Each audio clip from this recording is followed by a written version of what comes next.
흔히들 오늘 우리 시대를 이 긍휼이 없는 냉정함의 시대다, 이런 말들을 많이 하는데요. 이건 예수님이 사시던 그 당시도 마찬가지였던 것 같습니다. 예수님 당시에 이 헬라인들과 로마인들이 얼마나 이 긍휼과 상관없는 그런 것과는 담을 쌓고 살았던 그런 사람들인가 하면은, 이 긍휼 베푸는 거를 이 나약한 사람들이나 하는 짓이라고 그렇게 치부하던 사람들이 이게 헬라인과 로마인들이었다는 겁니다. 그 당시 사회 분위기를 말해주는 그 사례들이 많이 있습니다.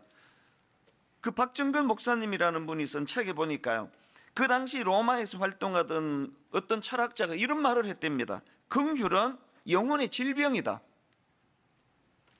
그 약한 사람들을 향하여 그렇게 마음이 막 약해지고 하는 건 이건 마음의 질병이다.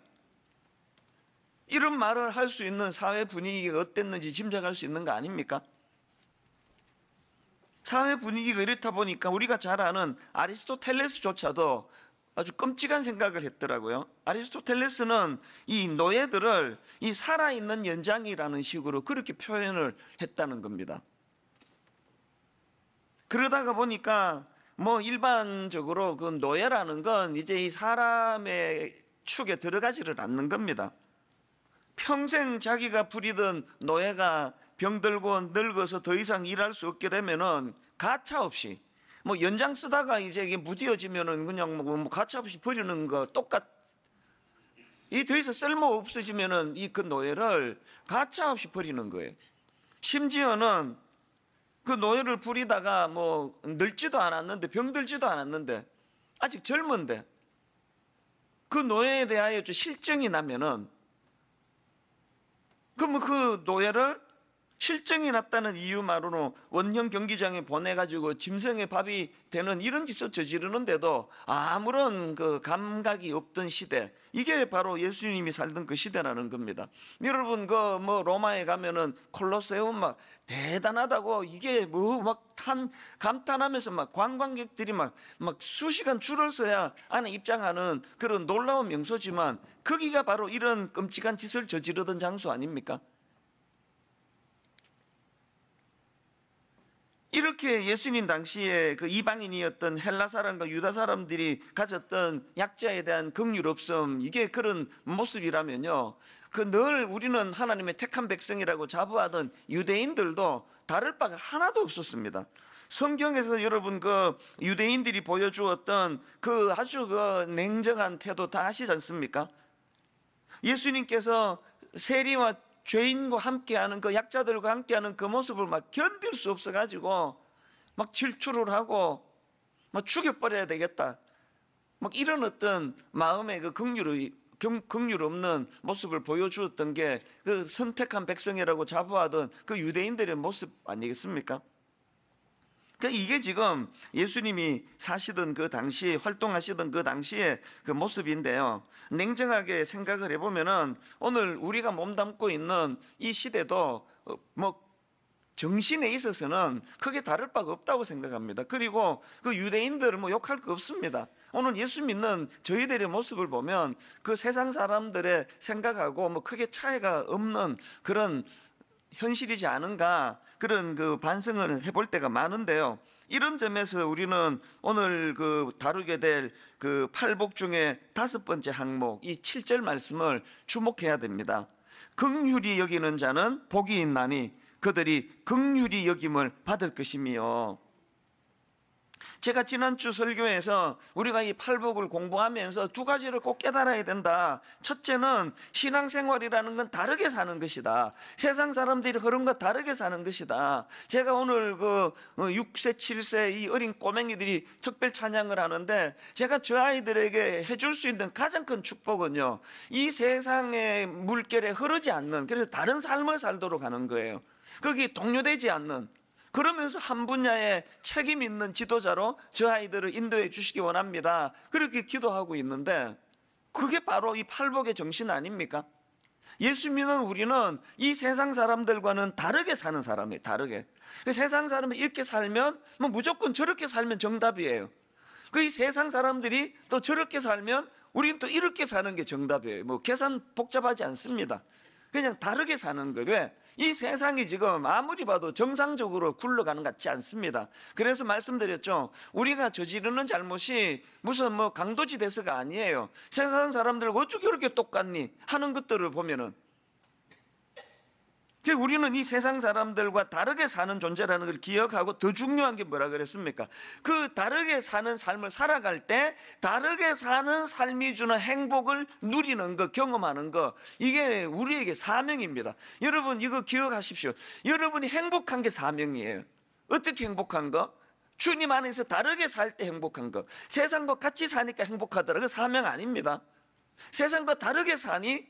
여기에도 행복의 길이 있네? 이거를 반드시 구현해내는 게 우리의 사명이거든요. 이 점에서 긍휼에 대한 말씀도 마찬가지입니다. 그렇기 때문에 우리가 늘 이 세상에서의 삶, 어떻게 이 긍휼과 관련해 어떤 삶을 살아야 되는가, 그거를 원하신다면 마태복음 25장 40절에서의 주님의 말씀을 아예 마음에 각인을 시키십시오. 임금이 대답하여 이르되 내가 진실로 너희에게 이르노니 너희가 여기 내 형제 중에 지극히 작은 자 하나에게 한 것이 곧 내게 한 것이니라. 여러분이 세상과 다른, 냉정한 이 세상과 다른 삶을 원하신다면 이 말씀을 늘 묵상하셔야 된다고 생각합니다. 이런 의미에서 저는 오늘 예수님께서 말씀하시는 이 팔복의 5번째 복, 이 긍휼에 대해서 살펴보고 싶은데요, 이 긍휼과 관련해서 우리가 회복해야 될 게 2가지가 있습니다. 첫째로, 먼저 이 공감의 차원에서의 긍휼을 회복해야 된다는 겁니다. 이 긍휼이 여기는 자는 복이 있나니, 여기 나오는 이 긍휼이 여기다, 이 단어는요 헬라어로 엘레모네스라는 형용사입니다. 이게 형용사라는 게 뭘 의미하겠어요? 이게 동사가 아니에요. 이 엘레모네스라는 형용사가 가져다주는 의미는 이겁니다. 불쌍한 사람을 향한, 또 불쌍한 사람들을 향해 긍휼히 여기는 마음의 상태, 이 마음의 상태입니다. 연약한 이웃을 향하여 불쌍한 마음을 가지는, 긍휼히 여기는 마음을 가지는 그 마음의 상태, 이게 엘레모네스라는 단어예요. 누가복음 18장에 보면은 예수님께서 비유 하나를 들려주시는데요, 9절에서 전제가 이렇습니다. 또 자기를 의롭다고 믿고 다른 사람을 멸시하는 자들에게 이 비유로 말씀하시되, 그러니까 누구에게 이런 말씀을 주시는지를 먼저 예수님이 적시를 하시고, 그러면서 주시는 말씀이 10절부터 13절입니다.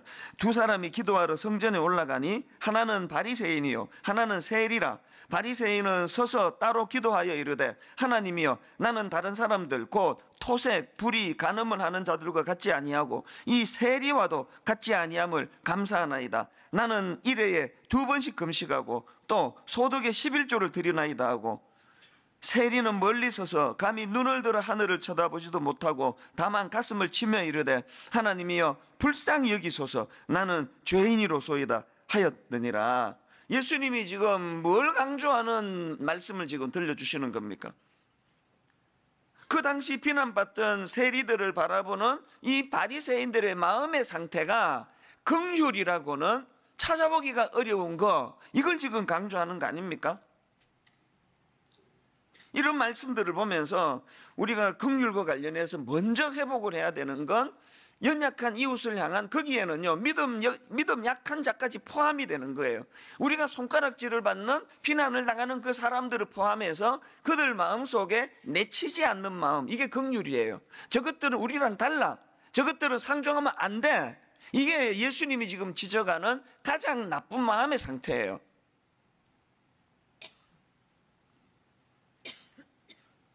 주석가 바클레이라는 분이 이 긍휼에 대하여 이렇게 풀이합니다. 다른 사람의 시각으로 그의 삶을 보다, 그가 경험한 것을 내가 느끼다, 다른 사람의 내면을 꿰뚫다, 이 긍휼을 이렇게 설명했습니다. 다른 사람의 시각으로 그의 삶을 보는 게 뭡니까? 요즘에 그 종종 심리학자들이 말하는 공감 능력 아닙니까? 공감 능력. 긍휼은 공감 능력에서부터 시작한다는 겁니다. 상대방이 어려운 상태에 빠져 있을 때 내가 가서 도와야지, 그런 마음이 드는 거는 공감할 때, 내가 저런 일을 당할 때 얼마나 어렵겠나. 제가 미국에서 7년간 생활할 때 저는 그 체질이 미국 체질이 아닙니다. 그래서 저는 미국 생활이 뭐 저에게 그렇게 즐겁지 않았는데요. 한 가지 제가 뼛속 깊이 내가 배워야 되겠다는 건 이 미국 사람들이 긍휼의 정신입니다. 아침에 이제 애들 학교 보내려고 차를 몰고 가다가 펑크가 났어요. 이게 당황스럽잖아요. 그래서 애가 이제 지금 이거 어떻게 해야 되지? 근데 너무나 놀라운 걸 경험했습니다. 지나가던 사람들이 하나둘 찾아오더니 그 동네의 사람은 자기 집에 가서 막 연장을 가지고 와가지고 그 사람들이 다 고쳐줬어요. 우리나라 사람들이 미국 사람들보다 기본적으로 정이 더 많다고 미국은 개인주의잖아요. 우리는 정문화예요. 공동체 문화예요. 미국 사람들보다 한국 사람들이 원래는 정이 훨씬 많은 민족으로 저는 확신하는데 우리는 그게 잘 안 보입니다. 왜 그렇습니까? 마음에 여유가 없고요, 우선. 그리고 공감 능력이 이 삭막한 시대를 살다 보니까 있었던 공감 능력이 지금 자꾸 사라지는 것 같아요. 공감하지를 못하니까. 그럼 뭐 조금만 누가 어려움을 겪는다 하면은 한두 사람이 오는 게 아니에요. 저도 23살 때 이야기인데요. 자동차 시동이 걸리지 않는데 그 이제 뭐 오래된 차니까 겨울에 자동차 시동이 안 걸리니까 출근하러 내려오던 이웃 사람이 자기 집으로 도로 가가지고 그 배터리 연결하는 그 점프 케이블이라 그러잖아요. 그걸 갖고 와서 자기 차를 저 앞으로 이렇게 대놓고 두 개를 연결시켜서 시동 걸어주고 그렇게 하고 가더라고요. 그런 작은 하나하나가 제 마음속에 얼마나 그리스도인의 삶이 그래서 이 미국이 그냥 막 여러 가지로 많이 변질되고 또 썩은 나라라고 그렇게 생각하지만 뭐 동성애 온갖 성적인 타락 이걸 막 전 세계에 지금 퍼날르고 있는 게 미국이라서 저는 그 미국이 막 되게 미운데요. 그러나 여전히 남아있는 이런 기본적인 이 기독교 정신 그 긍휼의 모습이 아직도 살아있는 걸 보면서 이건 우리가 배워야 된다. 이런 일들이 어떻게 가능하다고요? 그 다른 사람의 시각으로 그의 삶을 볼 수 있는 능력, 공감 능력이 있을 때 이 긍휼이 가능한 거라는 겁니다. 이런 점에서 저는 워드 밴드웰이라는 분이 쓴 책인데요. 살며 사랑하며라는 책에서 제가 그동안 봐온 그 탁월한 공감 능력을 가진 사람 중에 가장 탁월한 한 꼬맹이를 이 책에서 만났습니다. 내용을 한번 들어보세요. 예수님의 전 생애와 사역은 끊임없이 계속되는 긍휼의 행진이었다. 마태는 예수님이 복음에 굶주린 자들과 온갖 병에서 치유되기를 간절히 바라는 이들이 살던 팔레스타인의 모든 마을을 두루 다니셨다고 말해준다. 그리고 예수님은 무리를 보고 불쌍히 여기셨는데 이는 그들이 목자 없는 양과 같이 고생하며 기진에 있었기 때문이다. 그리고는 마태복음 9장 36절 요 이야기를 인용을 하고는 그 다음 들어보세요. 이 구절을 읽을 때마다 나는 운동장에 모여 함께 울던 아이들 이야기가 떠오른다. 여기에 제가 가장 이 긍휼의 모습을 보여준 아이가 등장을 합니다. 이 구절을 읽을 때마다 나는 운동장에 모여 함께 울던 아이들 이야기가 떠오른다. 무리 한가운데 한 남자아이가 아파서 몸을 웅크리고 있었는데 선생님이 다가와 무슨 일이냐고 묻자 한 어린 여자아이가 이렇게 답했다고 한다. 지미가 배가 아파서 우리도 배가 아파요. 지금 울컥하는 게 내가 이걸 읽는데 하나님이 그 시청각 교육하라고 방금 우리 꼬맹이들 6세 7세 아이들 찬양하는 모습을 보여줬지 않습니까? 저 몸도 잘 가누기 어려운 이 어린 꼬맹이들인데요. 지금 한 아이가 운동장에서 배가 아파서 몸을 웅크리고 있으니까 막 이제 선생님에게 그 사실을 알려주면서 하는 이야기가 지미가 배가 아파서 우리도 배가 아파요. 이게 공감 능력이에요. 지미가 아플 때 우리도 배가 아파야 공감이 일어나는 거 아닙니까? 아침에 출근하는데 보니까 저기 그 어린 애들을 태운 차가 펑크가 났네.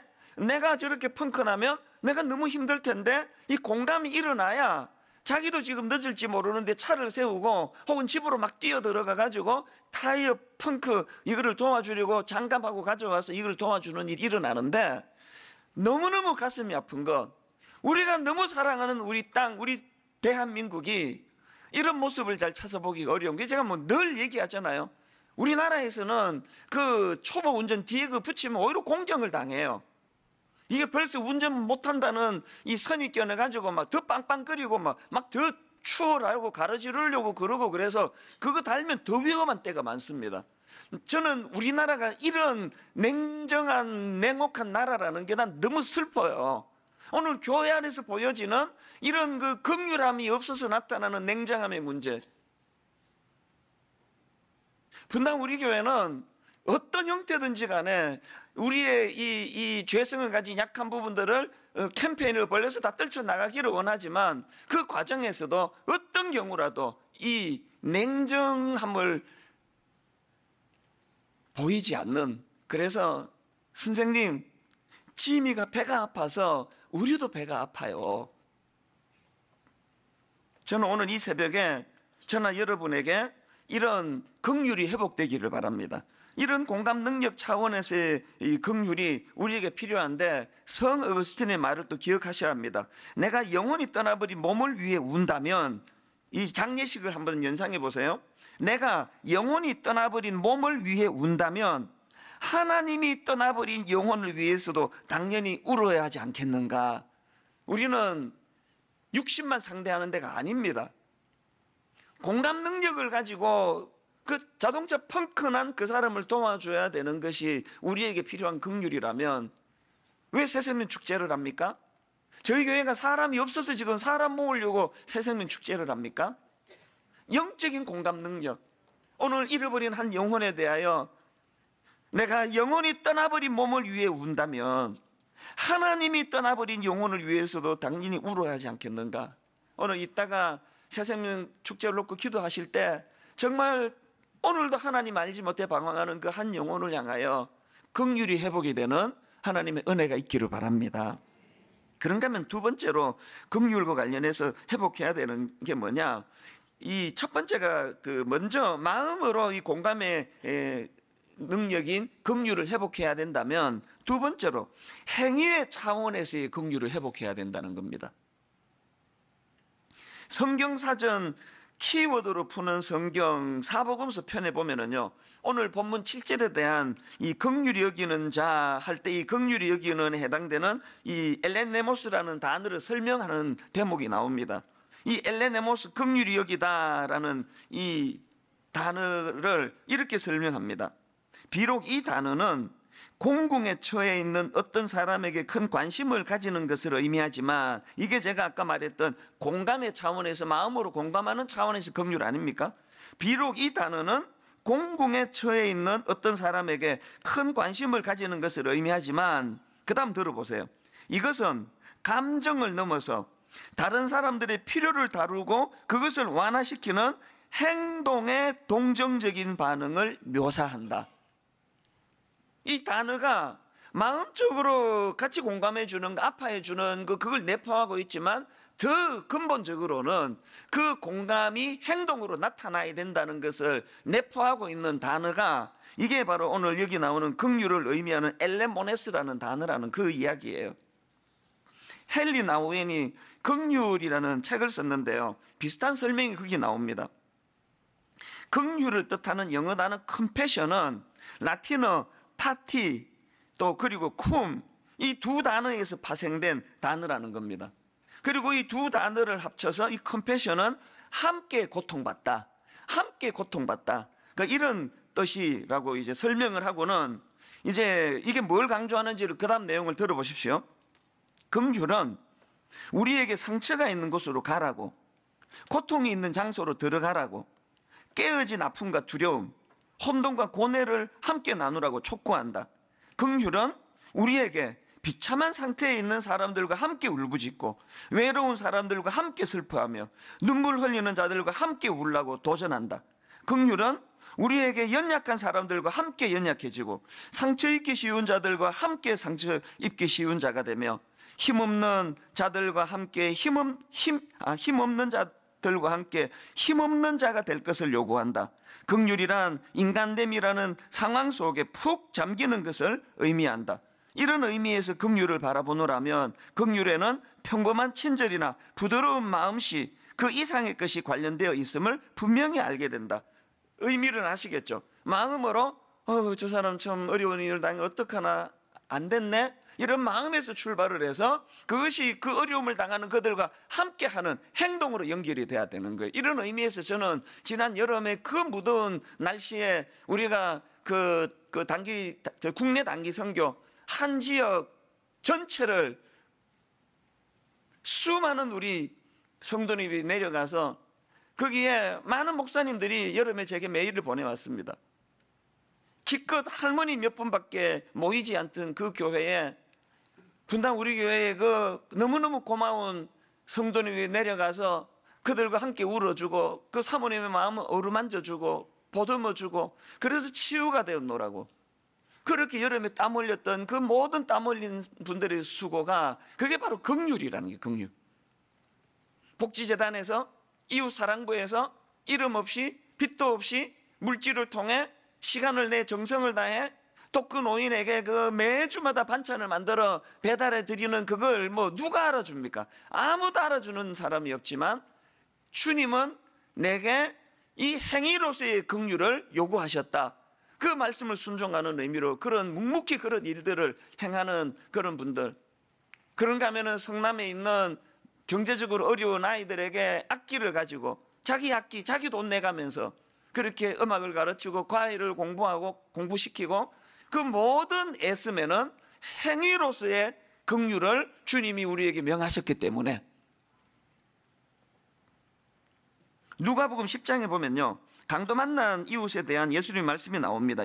누가복음 10장 30절 예수께서 대답하여 이르시되 어떤 사람이 예루살렘에서 여리고로 내려가다가 강도를 만나매 강도들이 그 옷을 벗기고 때려 그의 죽은 것을 버리고 갔더라. 마침 한 제사장이 그 길로 내려가다가 그를 보고 피하여 지나가고 또 이와 같이 한 레위인도 그곳에 이르러 그를 보고 피하여 지나가되 어떤 사마리아 사람은 여행하는 중 거기 이르러 그를 보고 불쌍히 여겨 가까이 가서 기름과 포도주를 그 상처에 붓고 싸매고 자기 짐승에 태워 주막으로 데리고 가서 돌보아 주니라. 지금 예수님께서 강조하시는 이 사마리아 사람은 강도 만난 사람에 대한 마음의 긍휼.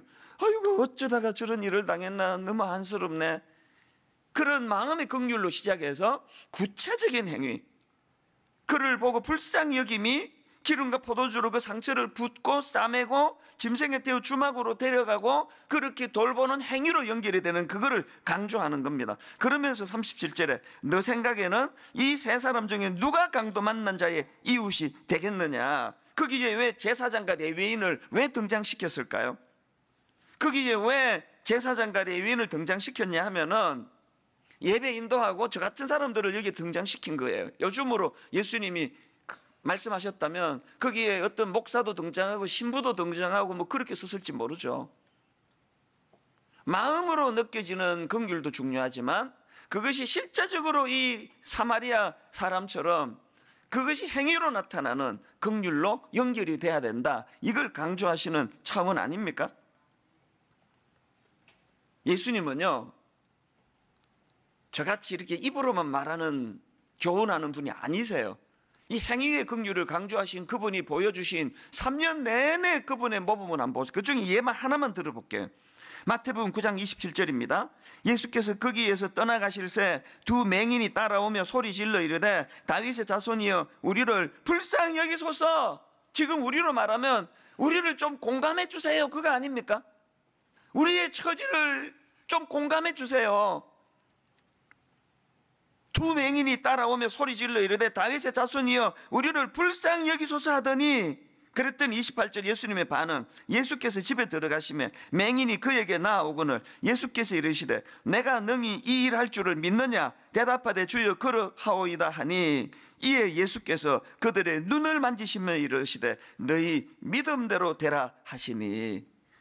우리를 좀 공감해 달라는 그 사람들에 대하여 행위적으로 반응을 보여주시는 주님이에요. 이게 다가 아니에요. 마태복음 15장 22절, 가나안 여자 하나가 그 지경에서 나와서 소리질러 이르되 주 다윗의 자손이여 나를 불쌍히 여기소서, 내 딸이 흉악하게 귀신 들렸나이다 하되, 또 17장 15절, 주여 내 아들을 불쌍히 여기소서, 그가 간질로 심히 고생하여 자주 불에도 넘어지며 물에도 넘어지는지라. 이게 전부 다 자기들의 아픔을 공감해달라는 울부짖음 아닙니까? 그 부르짖음에 대하여 예수님은 그때마다 공감해 주셨고, 그때마다 그 공감으로 끝나는 것이 아니라 행위적인 공감으로, 긍휼로 주님이 베풀어 주셨다는 거예요. 이게 예수님의 모습이라면요, 그 다음에 대조적인 마태복음 20장 30절, 맹인 두 사람이 길가에 앉았다가 예수께서 지나가신다음을 듣고 소리질러 이르되 주여 우리를 불쌍히 여기소서, 다윗의 자손이여 하니.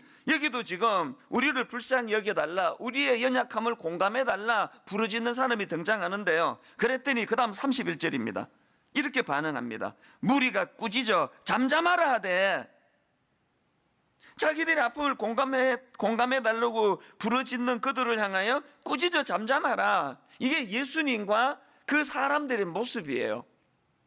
오늘 우리가 세상과 다른 길을 걸어간다는 것은요, 이 두 갈래 길 중에 세상 사람들의 길이 아니라 예수님이 보여주신 그 길을 걸어가는 그 삶 아니겠습니까?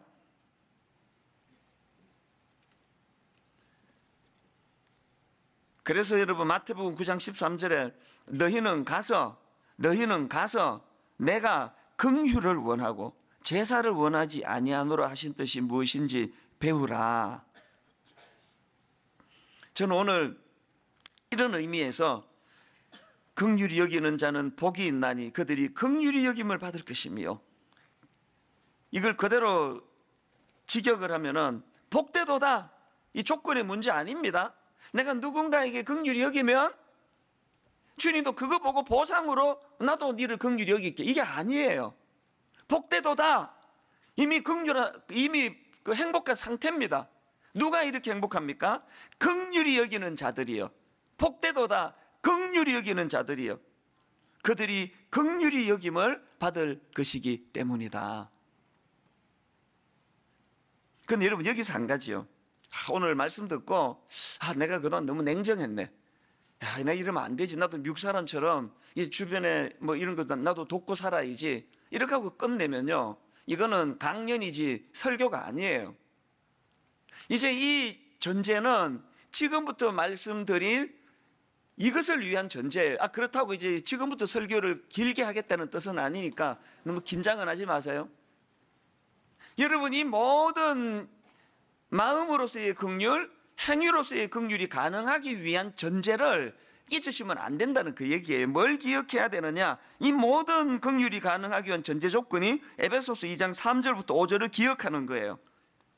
전에는 우리도 다 그 가운데서 우리 육체의 욕심을 따라 지내며 육체와 마음에 원하는 것을 하여 다른 이들과 같이 본질상 진노의 자녀이었더니, 긍휼이 풍성하신 하나님이, 긍휼이 나오지 않습니까? 긍휼이 풍성하신 하나님이 우리를 사랑하신 그 큰 사랑을 인하여 허물로 죽은 우리를 그리스도와 함께 살리셨고 너희는 은혜로 구원을 받은 것이라. 여러분, 내가 마음의 긍휼, 행위의 긍휼이 내 안에 일어나서 오늘 주변에 어떤 연약한 이웃, 병든 어떤 사람, 마음이 상한 어떤 분들을 볼 때 내 마음 안에서 긍휼이 회복되기 위해서는 긍휼이 풍성하신 그 하나님이 십자가를 통하여 날 구원해 주신 이 은혜에 대한 감격이 회복이 돼야 되는 거예요. 베드로전서 2장 10절, 너희가 전에는 백성이 아니더니 이제는 하나님의 백성이요, 전에는 긍휼을 얻지 못하더니 이제는 긍휼을 얻은 자니라. 전에는 이제는에 이 긍휼 많으신 그분이 내게 베풀어 주신 이 긍휼로 구원해 주신 구원의 감격이 회복이 될 때, 행위로서의 긍휼, 마음에서 일어나는 긍휼이 회복될 줄로 믿습니다. 우리 모두가 이걸 다 회복을 해야 돼요. 지난 5월달로 기억이 되는데요, 우리 교회에 그 목사님 사모님이 유방암 재발을 하신 거예요. 한 10년 지나서 유방암이 재발이 된 걸로 기억을 하는데요, 사실 그게 그 재발이라는 단어 자체가 이게 참 가슴이 아프잖아요. 그래서 이제 뭐 애를 돌봐줄 주변에 도움받을 분도 안 계시고, 그래서 이 교역자가 막 땀을 뻘뻘 흘리고 신방하는 와중에 또 틈틈이 그 사랑하는 아내를 병원으로 또 모시고 다니고 하면서 왔다 갔다 하는 그 모습을 제가 봤거든요. 그래서 제 마음이 자꾸 쓰이는 거예요. 그래서 제가 불렀습니다. 불러서 격려해주고 또 한번 기도해주고 나가는데 그 하나님 이런 마음을 주시는 거예요. 그래서 덥석 안았습니다. 여기 어깨를 묶고 50 가까이 되는 그 목사님이 울더라고요. 흐느끼 울더라고요. 그래서 내가 타독타독 그려줬는데요. 무슨 말씀을 드리고 싶은 건 그 다음이에요. 그때 제 아내도 같은 병이 안에 있었던 거예요. 알게 된 건 7월 달이지만 저는 그 까마득히 몰랐거든요. 나는 해당이 안 되고 내가 위에 서서 이 사람을 내려다보고 불쌍하게 동정하듯이 했다면은 저도 똑같은 취급을 사람들에게 하나님께 받을 거예요.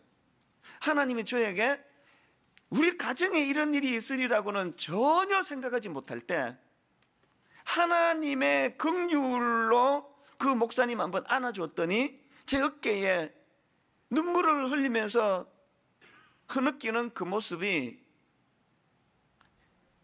제 안에 똑같은 그 아픔을 겪고 있는 상태라는 걸 내가 모를 때였다는 거예요.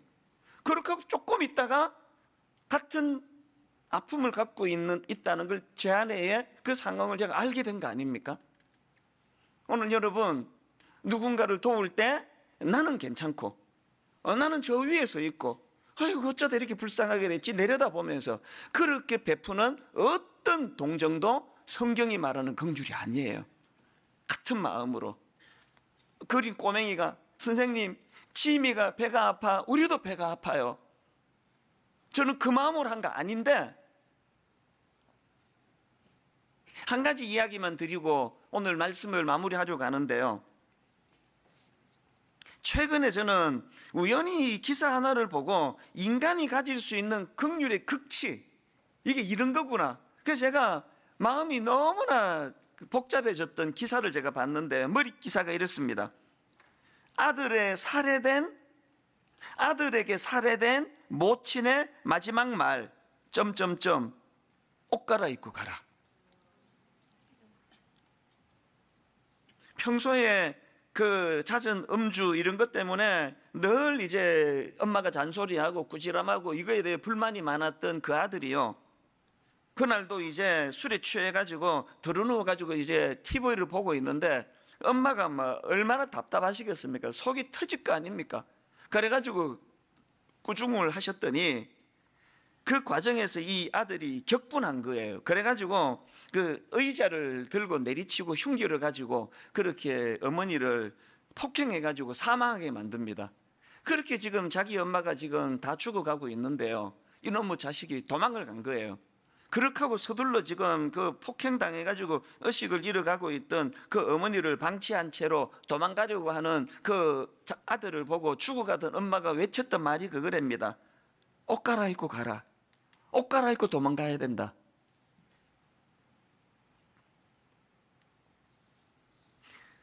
연약한 자녀를 향한 긍휼이 없으면요.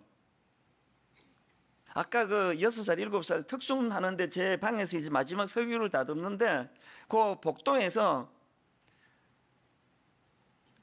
한시라도 가만히 있지 않는 6살, 7살 꼬맹이들을 향하여 그 선생님들이 또 우리 엄마들이 눈물로 애들을 정돈시키는데요. 그 긍휼이 없으면 누가 내 자식도 아니고 저는 유아부, 유치부, 영아부 교사들도 대단하다고 생각합니다. 저는 자기를 살해하고 그 방치해놓고 도망가는 그 아들 그 등에다 대고 옷 갈아입고 가라. 그 피 다 묻은 옷 입고 도망가면 너 잡힌다. 그 메시지 아닙니까? 그 모습을 보면서요. 하나님이 왜 저를 아버지라고 부르게 하셨는지 답은 딱 하나예요. 미안해도 하나님 아버지의 긍휼이 있다는 거예요. 제가 우리 사춘기 아이, 새아이를 보내면서 인내의 한계를 경험을 몇 번이나 하면서도 그러면서도 그 아이들을 수용해내고 품어내는 그 저의 이 포용력을 보면서 제가 저에게 놀라는 거예요. 내 안에 이런 긍휼이 있었나? 정말 말도 되지도 않는 이런 끊임없이 말 듣지 않고 엉뚱한 짓을 하고 그러고 반항하는 그 사춘기를 보내는 모든 부모님들은 다 경험할 거예요. 막 죽이고 싶은 그런 마음의 분노가 솟구쳐 올랐던 게 오전인데 1시간만 지나면은 그것들 불쌍해서 눈물이 흐르고 그 거실에 앉아서 울면서 그 아이 영혼을 위해 기도할 수 있는 이게 부모 아닙니까? 왜 이걸 우리에게 허락하셨을까요? 우리 안에 긍휼이 있다는 거예요. 우리 안에 긍휼이 있습니다. 자기를 죽이고 방치하고 도망가는 그 원수 같은 자식 덩이나 대고 옷 갈아입고 가라. 그 피 묻은 옷 입고 나가면 그 붙잡힌다. 이렇게 말할 수 있을 만큼의 긍휼이 우리에게 있다는 거예요. 원수를 사랑해라. 우리 안에 원수를 사랑할 수 있는 능력이 있기 때문에 요구하시는 거예요. 없으면 말씀 안 하세요. 하지도 못하는 것 같고 명령해놓고 못한다고 두들겨 패는 그런 악한 하나님 아니세요. 결론을 저는 이렇게 맺습니다. 여러분 이런 설교 아니라도 이미 여러분 안에 하나님의 긍휼이 있습니다. 하나님의 긍휼이 있는데 왜 용서하지 못하느냐? 왜 사랑하지 못하느냐? 능력이 없어서가 아니라 용서할 의지가 없는 거예요. 의지가 안 하고 싶은 거예요. 이 내 안에 이 강팍함을 깨트리면 그 안에 너무나 아름답고 따뜻한 놀라운 하나님의 긍휼이 저와 여러분 안에 있음을 발견하게 될 줄로 믿습니다. 오늘은 이 얼음같이 차디찬 딱딱한 이 덩어리를 깨트리는 날이에요. 용서하고 싶지 않은 이 의지가 없는 우리의 상태를 다 깨트려 주실 때 자기 죽이고 병원에 연락이라도 해주고 도망을 가지 그렇게 자기를 죽도록 방치해 주는 그 원수 같은 자식 덩이다 대고 옷 갈아입고 가라고 말할 수 있을 만큼의 놀라운 그 어머니의 자식을 향한 그 사랑, 이 사랑이 십자가에서 우리를 구원해 주셨던 계산하지 않고 논리적으로 다가가지 않고 우리를 십자가에서 구원해 주신 그 하나님의 사랑의 그 모형이 그 어머니가 보여주신 모습이고 그 사랑이 내 안에 감격으로 자리 잡을 때 우리 안에도 긍휼이 회복될 줄로 믿습니다.